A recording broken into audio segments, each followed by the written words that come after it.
The great chamber of the Zethian Dominion was a hollowed-out asteroid, its inner surfaces polished to a mirror sheen of obsidian and threaded with veins of living, pulsating light. This light, a soft, ambient silver, was the only illumination, reflecting from the carapaces of the assembled High Lords and casting their elongated shadows across the floor like fallen monoliths. For millennia, this chamber had been the heart of an empire that spanned 1,000 suns, a place of unshakable authority and glacial deliberation. Today, it was a tomb of silence, thick with a tension so profound it felt like a physical pressure against their chitinous plates. The silver light seemed colder, the polished obsidian floor a deeper, more infinite black. At the chamber's nexus, suspended in a column of gravitic force, floated the High Lord Xylo. His multifaceted eyes, usually alight with the cool fire of command, were now clouded with a deep and abiding uncertainty. The silence stretched, a testament to the gravity of the data scrolling across the holographic displays that shimmered before each of the assembled lords, data that was both terrifyingly simple and impossibly complex. It showed nothing.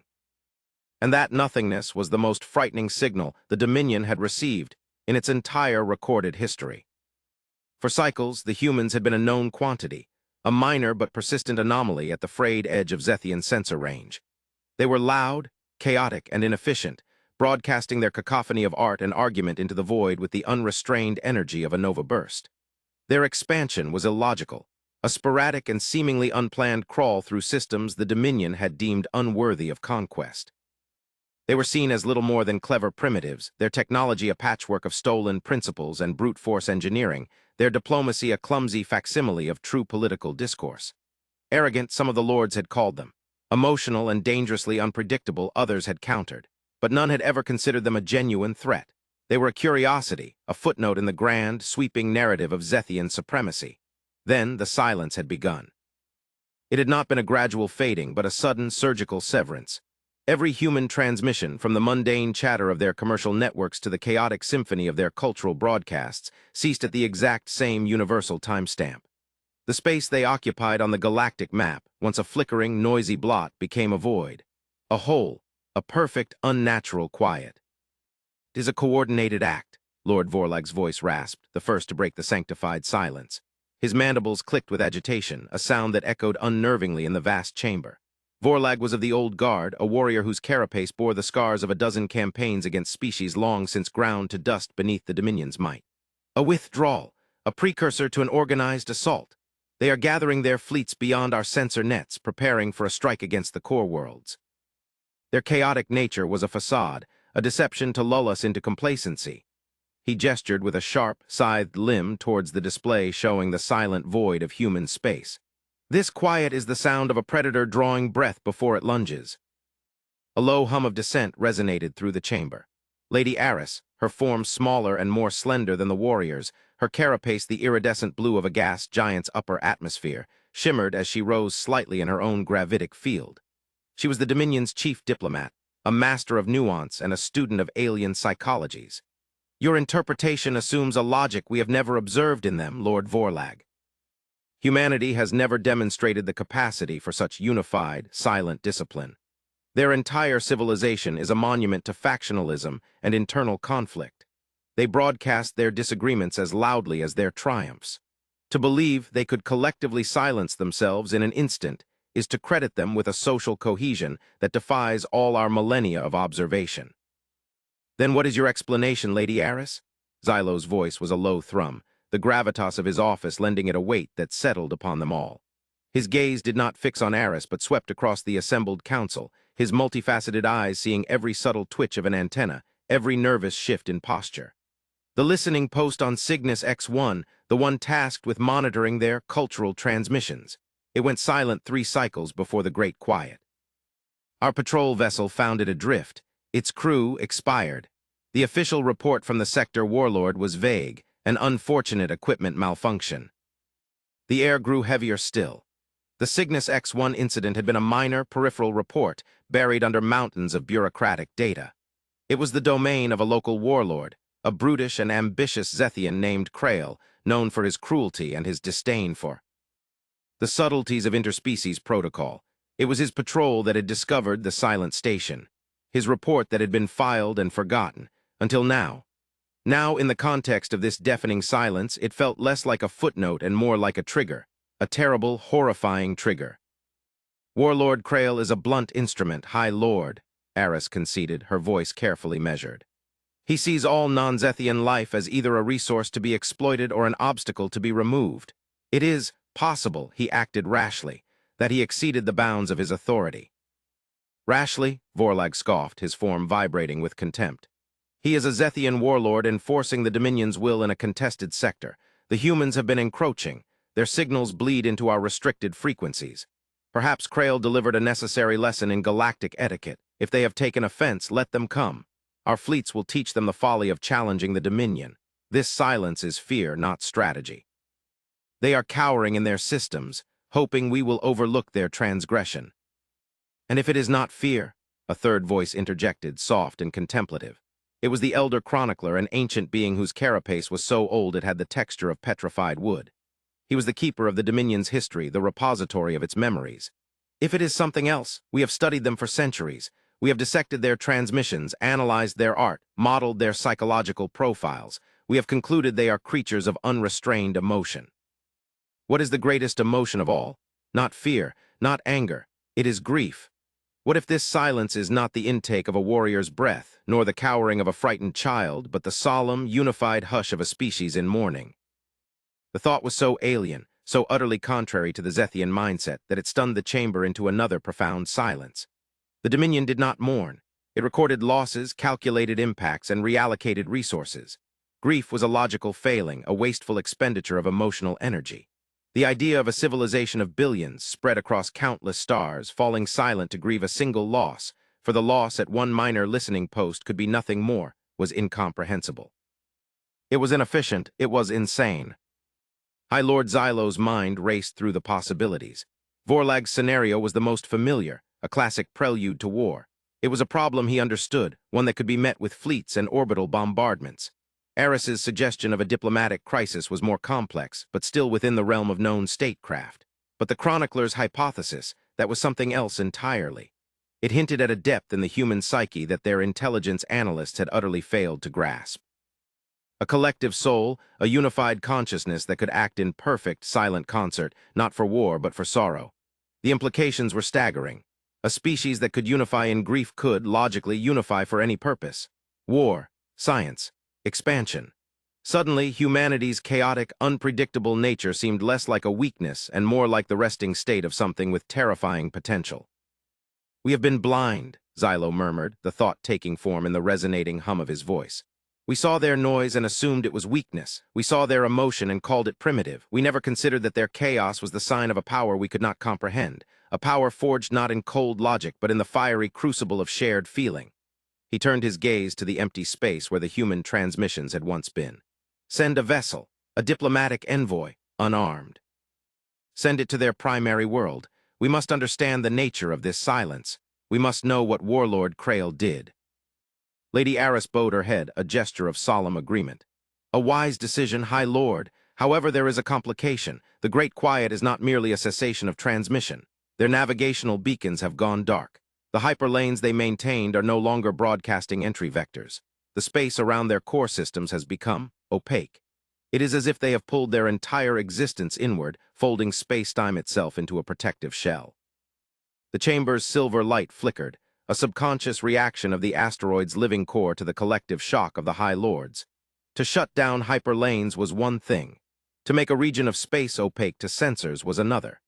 It suggested a mastery of gravitational and dimensional engineering that was supposed to be centuries, if not millennia, beyond humanity's grasp. "They are hiding," Vorlag rasped, though his certainty was audibly shaken. "No," the elder chronicler said, his ancient voice a whisper of dry leaves. "They are not hiding. They are waiting. They have sealed the door to their house, and they are waiting for us to knock." The weight of that statement settled upon them, colder and heavier tea. And the vacuum outside. For the first time in 10,000 years of unbroken conquest, the High Lords of the Zethian Dominion felt a sensation that had been relegated to the forgotten archives of their species' primordial past. They felt fear.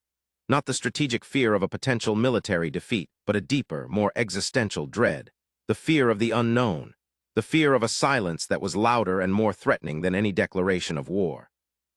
They had poked the strange, noisy creature at the edge of their territory, and in response it had not screamed or attacked. It had fallen utterly, perfectly silent.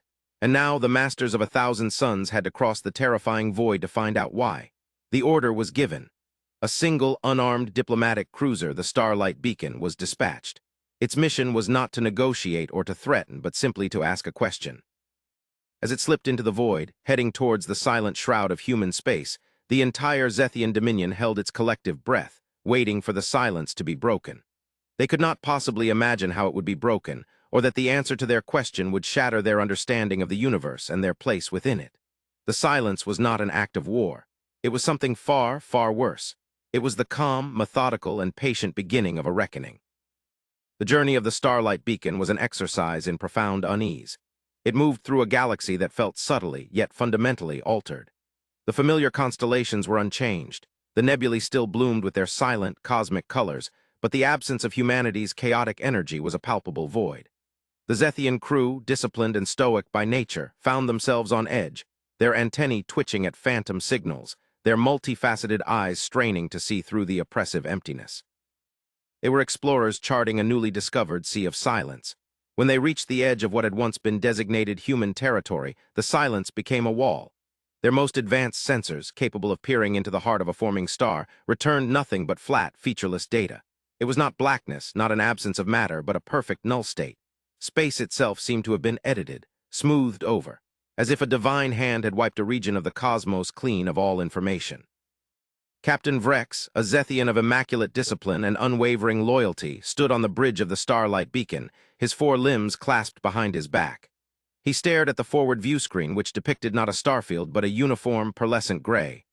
"Report," he commanded, his voice a low, steady thrum. "No change, Captain," the sensor analyst replied, her mandibles clicking with controlled stress. "The barrier is absolute. It absorbs all active scans. It emits no energy. It has no discernible mass. According to our instruments, there is nothing there. And yet we cannot pass through it." For 3 rotations, the Starlight Beacon patrolled the edge of this impossible boundary, broadcasting a standard diplomatic hailing message on all frequencies, in every known language, including the clumsy, guttural tongue of the humans. There was no reply. The silence remained absolute. It was a perfect, unyielding quarantine. Captain Vrex was considering the grim prospect of returning to the Dominion with a report of complete failure when the barrier simply vanished. There was no flash of light, no gravitic distortion, no grand display of power. One moment it was there, an impenetrable wall of nothingness, and the next it was gone. In its place was the familiar, glittering tapestry of deep space, and at its heart, the soft, yellow-white glow of the star the humans called Sol. A collective gasp, a sharp intake of filtered atmosphere went through the bridge crew.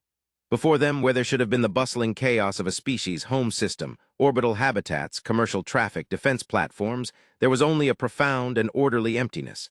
A single object hung in the void, stark and solitary against the backdrop of the distant star. It was not a warship. It was not a diplomatic vessel. It appeared to be a station of some kind, a delicate, almost organic structure of concentric rings that rotated slowly, gracefully, around a central spire. It was a design of sublime elegance, utterly alien to the brutal functionality of Zethian engineering, and it was waiting for them. "A single station," the analyst whispered in awe. "No fleets, no defenses." "They knew we were here," Vrex stated, his mind processing the terrifying implications.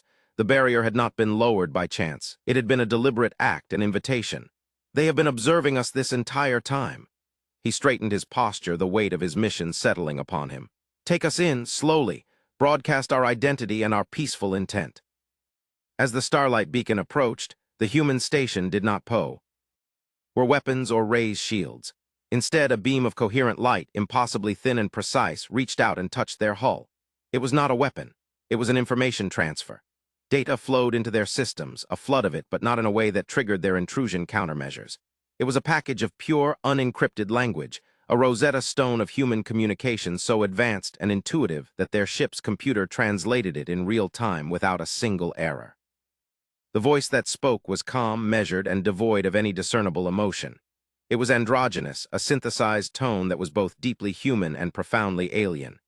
"Starlight Beacon of the Zethian Dominion, You have been expected. Your purpose is understood. We will grant you an audience. Your captain and your captain alone will be brought aboard. You will not be harmed. This is a place of parley, not of conflict. Simplicity and confidence of the message were more unnerving than any threat. There was no negotiation, no posturing. It was a statement of fact. Vrex felt a chill crawl down his spinal column, a sensation he had not experienced since he was a larval grub. He was a captain of the Dominion fleet, a commander of a vessel that could crack a continent. And yet, in the face of this calm, absolute certainty, he felt like a primitive holding a sharpened stick before a god. He knew he had no choice. To refuse would be to admit fear. To admit fear would be to disgrace the Dominion. He gave the order, and a shimmering column of light enveloped him, lifting him from his own bridge and pulling him across the void. The transport was instantaneous and disorienting. One moment he was on his ship, the next he was standing in a chamber that defied Zethian concepts of architecture. It was vast and circular, the walls a soft, glowing white that seemed to have no discernible source. The air was a perfect replication of the nitrogen-methane mix of his home world, the gravity adjusted to his precise biological needs. In the center of the room stood a single figure. It was a human, an old female, if his knowledge of their biology was correct. She was small, frail-looking, her skin wrinkled, her hair the color of spun silver. She wore a simple, unadorned gray robe. She was not flanked by guards. She held no weapon. She simply stood there, her hands clasped before her, her pale blue eyes regarding him with an expression of profound, soul-deep weariness. "Captain Vrex," she said, her voice the same unnervingly calm tone from the transmission, though now it was organic, natural. "I am designated as Administrator Alara. Welcome to Sanctuary Station. Thank you for coming." Vrex resisted the instinct to ready his combat stances. His Zethian physiology screamed at him that this was a trap, that this apparent vulnerability was a deceptive lure. But his rational mind, the part of him that was a seasoned commander, told him that a species capable of editing a region of space did not need such primitive deceptions. "You expected us," he managed, his vocalizer struggling to modulate the guttural clicks of his language into something comprehensible. "We did," Alara confirmed. "The silence was a question. We anticipated you would come seeking an answer." She gestured to the air beside her, and a three-dimensional image resolved into view. It was a perfect, rotating schematic of the Zethian listening post on Cygnus X1. "You wish to know what occurred here. You wish to know why we have fallen silent." "That is the purpose of my mission," Vrex affirmed, regaining some of his composure. The directness of the human was refreshing. It bypassed the usual tedious layers of diplomatic protocol. "The answer is simple, Captain," Alara said, her weary eyes never leaving his. "Your warlord Krail and his soldiers boarded this station. They found a single occupant, a young human female, a xenolinguist. Her name was Anya Sharma. She was studying the background radiation of the cosmos, seeking patterns, seeking echoes of meaning in the static between stars." Alara paused, and the air in the room seemed to grow colder. Warlord Krail questioned her. He sought information about human fleet movements, about our defensive capabilities. She had none to give. She was a scientist, not a soldier. He did not believe her. The administrator gestured again, and a new image appeared. It was not a schematic. It was a bioscan, a detailed medical log. Vrex's multifaceted eyes took in the data, and a wave of revulsion washed over him, so strong it made his antennae curl. The log detailed in cold, clinical precision a catalog of horrors: broken bones, severe nerve damage, cellular degradation from unauthorized energy weapons. It was a record of systematic, brutal torture. It ended with a single, flat line indicating cessation of all biological functions. "Warlord Krail tortured Anya Sharma for 3 of your rotations," Alara stated, her voice still utterly calm, yet now imbued with an almost unbearable weight. "He did so to extract information she did not possess. When it became clear she would not or could not comply, he executed her. His soldiers then sabotaged the station's life support systems and reported it as an equipment malfunction. These are the facts. They are undisputed and verifiable." Vrex stared at the log, at the cold, hard proof of Krail's barbarism. It was an act of profound dishonor, a violation of even the most basic Zethian rules of engagement. A warrior kills their enemies swiftly, they do not desecrate them. But his shock at the act itself was quickly overshadowed by a greater, more pressing question. He looked from the log back to the calm, ancient human. This is a tragedy, a crime. Warlord Krail will be held accountable, I assure you." It was the action of one misguided warlord. Why would your entire civilization, an empire of billions, fall silent for the death of a single individual. Administrator Alara looked at him, and for the first time a flicker of something that might have been pity entered her eyes. It was a look a scholar might give to a child who has asked a question whose answer will break their heart. "You misunderstand, Captain," she said softly. "We have not fallen silent in mourning. We have not withdrawn in fear. We have not ceased our transmissions as a prelude to war." She raised a hand, and the bioscan of the tortured scientist vanished. In its place, a new image began to form, vast and complex. It was a star chart, but not of the galaxy. It was a map of the local Galactic group, showing millions of stars, their light coded and categorized. The Great Quiet is not an act of emotion. It is an act of calculation. It is a recalibration. The fundamental equation of our relationship with the wider galaxy has been changed. A new variable has been introduced.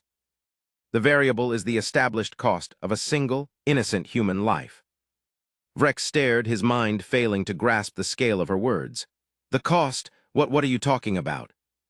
"For generations," Alara explained, her voice as patient as a star's slow burn, "we have been developing something, a project of unprecedented scale, a unified theory of the universe, not just of physics, but of existence itself, a way to understand and manipulate the very fabric of reality. We were close, so very close to completing it." The final key, the last piece of the cosmic puzzle, was hidden in the subtle language of the universe, in the background radiation that Anya Sharma was dedicated to deciphering. She pointed a frail finger at a section of the star chart, which now glowed with an intricate web of mathematical formulas. "We have now completed that work. We did it in her memory, and we call it the Sharma Protocol." A knot of pure dread tightened in Vrex's primary thorax. He did not understand the science, but he understood the tone. This was the reveal. This was the answer he had been sent to find. "The Sharma Protocol is, for all intents and purposes, the key to creation," Alara continued, her voice dropping to a near whisper. "It allows for the manipulation of gravity, the folding of spacetime, the generation of limitless energy from the vacuum. It is the power to create suns, to move worlds, to build universes. It is the technology you witnessed when we erected the barrier around our space. It is the technology that brought you here." She paused, letting the impossible weight of her words sink in. "We have no interest in conquest, Captain. We have no desire for empire. We seek only knowledge and a peaceful existence. But we are not naive. We understand that such power cannot simply be released into a galaxy populated by species like your own. A species that would torture a young woman to death for information. So we have instituted a new galactic policy." She gestured again, and the star chart zoomed out, showing not just their local group, but the entire visible universe, a swirling river of countless galaxies. "We have begun broadcasting a single, repeating message to every corner of existence. The message is complex, but its core is simple. It is the complete, unredacted data of the Sharma Protocol, the keys to the universe, a gift to all sentient life." Vrex felt his limbs go weak. She was lying. It was impossible. Such a gift would shatter the balance of power. It would lead to endless war as civilizations scrambled to acquire and weaponize it. It was galactic suicide. You would not," he stammered. "You cannot." "Oh, but we have," Alara said, her voice now holding a sliver of ice. "But the gift comes with a lock. The entire protocol is protected by a single unbreakable encryption, and the key to that encryption is the complete, unaltered genome of Anya Sharma, every single base pair in its precise and unique sequence." She looked directly at Captain Vrex, her ancient eyes pinning him in place. "We are broadcasting that key as well. We are telling the galaxy that the price of unlocking the secrets of creation is the acknowledgement of the value of this one, single life. To use our gift, every species must first understand what was taken from us. They must look upon the face of their own potential for cruelty and reckon with it." The full, horrifying truth crashed down upon Vrex with the force of a physical blow. This was not war. This was judgment. Humanity had not declared war on the Zethian Dominion. They had passed sentence. They had not brought fleets and weapons. They had brought a mirror, and they were forcing the entire galaxy to look at the Zethians' reflection in it. They had made Warlord Krail's sordid, dishonorable act the focal point of a new cosmic era. Every ambitious, aggressive species in the galaxy would now know that the Zethians were the ones standing between them and ultimate power. The Dominion was no longer an empire to be feared. It was an obstacle to be removed. "The dangerous war," Vrex whispered, finally understanding the phrase from the strange, prophetic title he had unknowingly been a part of. The war was not humanity against the Zethians. It would be everyone else against the Zethians. A war fought not for territory or resources, but for knowledge. A war fueled by the ghost of a single, murdered human girl. "There need not be a war," Alara said, her tone softening once more. "We are a logical, ethical people, Captain. We are also patient. There is another path. The Zethian Dominion can be the first to unlock the protocol. You can lead the galaxy into a new age of enlightenment." "How?" Vrex asked, his voice hoarse. Her body was on that station. The life support failed. She is gone." "Her physical form is gone, yes," Alara confirmed. "But Warlord Krail was not thorough. He was arrogant. He left the station's deep storage data core intact. On it were her personal logs, her research notes, and a full-spectrum medical scan she had taken for her own health records only an hour before Krail's arrival. A perfect, pristine copy of her entire genetic code." Alara's expression became impossibly grave. "That data core is currently in the possession of Warlord Krail. He took it as a trophy. It is on his flagship within your borders. Your High Lord Xylo knows of our demand. We sent it to him at the same moment we lowered the barrier for you." The final piece of the terrible, elegant puzzle slotted into place. Humanity was not demanding an apology. They were not demanding territory or reparations. They were demanding the return of Anya Sharma's identity. They were forcing the Zethian Dominion to perform an act of profound humility, to go to one of their own warlords, a symbol of their military might, and take from him the last remnant of a single, powerless victim. They had to choose between their pride and their future, between the old way of conquest and a new way of existence. "This is our offer, Captain Vrex," Alara concluded, her voice now resonating with the quiet authority of a species that had looked into the heart of creation and was no longer impressed by warships. "Return the data core, publicly condemn the actions of Warlord Krail, and surrender him to us for trial under galactic law. Do this, and we will give the Zethian Dominion the decryption key first. You will be partners in the new era. Refuse, and the offer stands for the rest of the galaxy. The silence will end, and the race for Anya Sharma's legacy will begin. We will not participate. We will simply watch. The choice is yours." The shimmering light enveloped Vrex once more. He did not fight it. He was no longer a captain of the Zethian Dominion. He was a messenger carrying a prophecy of either salvation or doom back to his people. As his own bridge resolved around him, he saw the horrified faces of his crew who had heard the entire exchange. He turned to the view screen, to the elegant, solitary human station hanging in the void. It seemed to radiate not power, but a deep, unshakable calm. The calm of a people who had found a strength the Zethians, in all their millennia of conquest, had never dreamed of. The strength not to conquer, but to judge. The strength to weigh an empire against the life of one innocent girl and find the empire wanting. He knew, with a certainty that froze the very fluid in his veins, that the age of the Zethian Dominion was over. A new age was beginning. And it would be forever marked by the name of a human scientist he had never known, but whose ghost would now haunt the galaxy for eternity. The war had indeed begun. It was a war for the soul of the galaxy, and the first shot had been fired not with a torpedo, but with a terrible, beautiful, and heartbreaking silence. The return of the Starlight Beacon was not a triumphant arrival, but a somber procession. The ship, once a proud symbol of Zethian authority, now seemed a fragile vessel carrying an impossible burden. Captain Vrex's report was delivered directly to the High Council, his voice stripped of all military cadence, replaced by the hushed, reverent tone of one who has witnessed a fundamental truth of the universe unveiled. He did not embellish or interpret. He simply relayed the words of Administrator Alara, the images of the star charts, the impossible scope of the Sharma Protocol, and the chillingly simple ultimatum that had been laid at the feet of the Dominion. He laid the truth bare in the silent, silver-lit chamber, and when he was finished, a silence deeper and more profound than any that had come before descended upon the High Lords.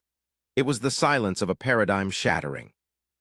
Lord Vorlag was the first to react, his warrior's instincts overriding the sheer cosmic terror of the situation.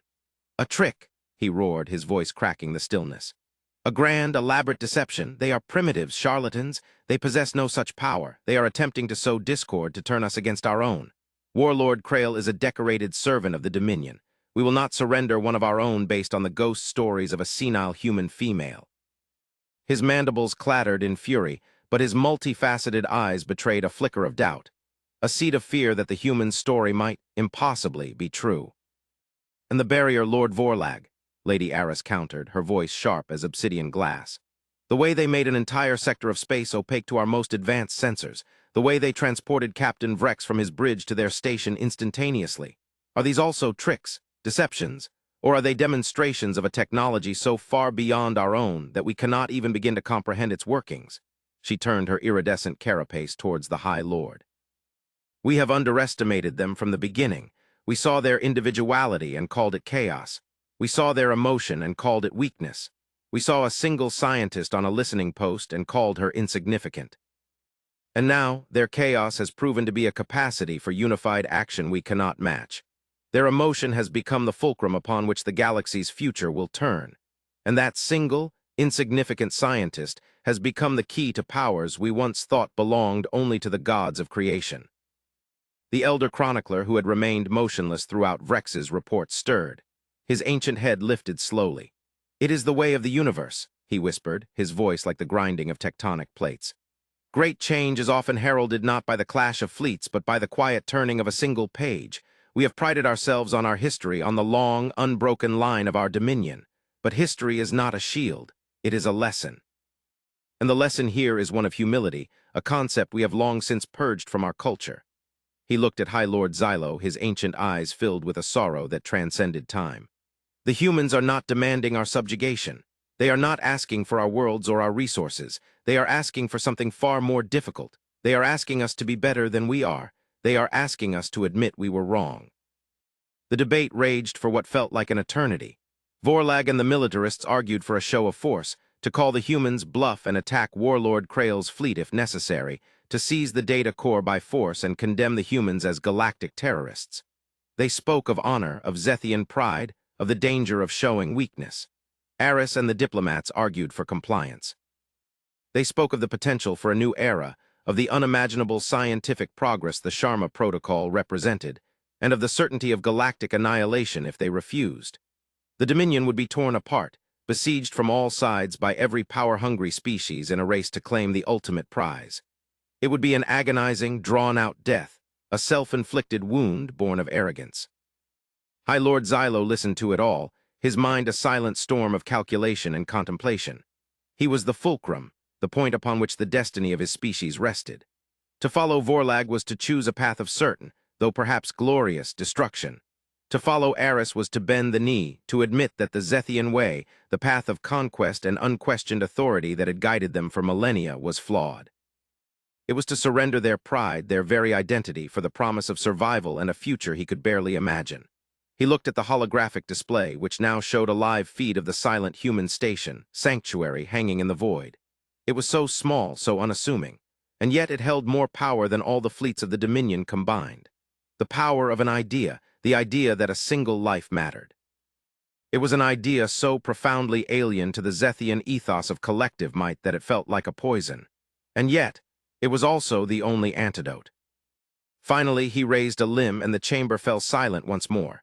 "We have become a brittle people," Xylo began, his voice resonating with the finality of a judgment paw. Said upon himself, "Our strength has become our weakness. We have conquered so much that we have forgotten how to learn. We have dictated terms for so long that we have forgotten how to listen." He turned his gaze upon Lord Vorlag. "You speak of honor. What honor is there in defending the torturer of an unarmed civilian? What pride is there in clinging to a past that has led us to the brink of this abyss? Warlord Krail has disgraced the very concept of the Zethian warrior. He is not a hero to be defended. He is a cancer to be excised." He then looked to Lady Aris. "You speak of the future, and you are right to do so, but we cannot embrace this new future as we are. We must be remade, and that process begins now. It begins with a single act of contrition." He straightened to his full height, the silver light of the chamber glinting off his carapace. The decision was made. The die was cast. Send a communication to Warlord Krail. Inform him that by order of the High Lord of the Zethian Dominion, he is to surrender his command and turn over the confiscated data core from the Cygnus X1 station. He is to be stripped of his rank and held for judgment. Our fleet will escort him to the edge of human space, where he will be handed over to them, along with our formal apology for his crimes and our acceptance of their terms. A tremor went through the council. It was a decision of such monumental humility that it was almost unthinkable. To surrender a Zethian warlord to an alien power was unprecedented. It was an admission of guilt on a galactic scale. Vorlag slumped in his gravitic field, his arguments shattered, his worldview broken. Eris bowed her head, a silent acknowledgement of the courage her leader had just shown. The subsequent events unfolded with the grim inevitability of a collapsing star. Warlord Krail, blinded by his own arrogance, refused the order. He declared the High Lord a traitor, a human sympathizer, and attempted to rally his fleet to his side. But the seed of truth, planted by the humans' impossible display of power, had taken root. Krail's own captains, having received the full report from Captain Vrex, turned on him. A brief, brutal firefight erupted within the command structure of Krail's fleet, ending with his capture. The data core was secured. The warlord, stripped of his power and his pride, was brought before the Dominion fleet, a pathetic, snarling creature whose cruelty had brought his entire civilization to its knees. The exchange took place at the very edge of the newly defined human space. A single Zethian vessel, carrying the disgraced Krail and the precious data core, met the solitary human station, Sanctuary.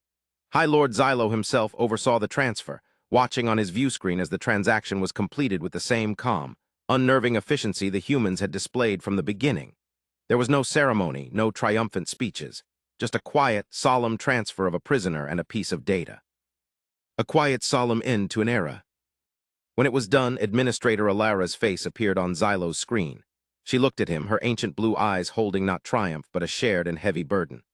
High Lord Xylo, your actions have honored your people. The choice you made was not easy, but it was wise. The Sharma Protocol decryption key has been transferred to your science ministry. Use it to build, not to destroy. Use it to explore, not to conquer. The memory of Anya Sharma is now in your hands. Do not dishonor it again. We will not, Xylo said, the words feeling heavy and strange in his own mouth. He was making a promise that would redefine the destiny of his species. Good, Alara said, because now the real work begins. There is a reason Anya Sharma was listening so intently to the static between the stars. There is a reason we pursued the protocol with such urgency. A cold dread, a feeling Xylo was becoming all too familiar with, crept over him. What reason? What did you find? The image on the screen changed. It was no longer Alara's face, but a complex waveform analysis, a graph of a signal of immense age and distance.